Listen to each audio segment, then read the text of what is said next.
beautiful son once again. We know that he cried so much he lost his eyesight. ابْيَضَّتْ عَيْنَاهُ. He lost his eyes over crying over his son.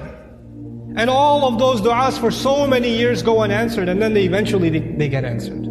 You don't think that the mother of Musa alayhi salam, when she put her baby in the water and the river just takes the basket away, the basket could flip over any time. And how do you know the basket is waterproof? How do you know it's not going to leak? How do you know it's not going to hit a rock and it's done? You're throwing something in a river. It's not a joke, it's a baby in a river. You don't think that mother is making dua to Allah?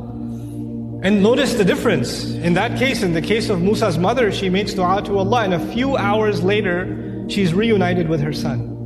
Just a few hours later.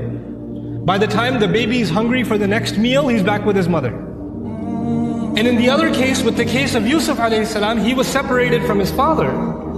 But he wasn't reunited with his father for many years. For many, many years. We are going to go through difficulty in life.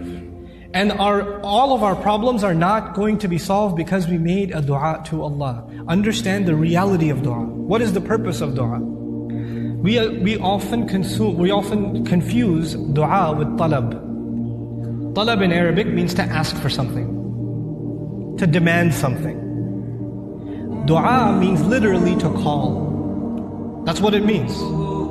Da'awtukum, I called you, I invited you, I cried out to you. This is dua. When we make dua to Allah, sometimes in that dua we are making demands. It's true. We're making requests. But we should never forget that all of those requests, you know what they are at the end of the day? It's a humble slave of Allah, turning back to Allah and begging Allah to help him with whatever problem. But it's more than Allah solving your problem. It's just the act that you communicated with Allah that's the most valuable thing.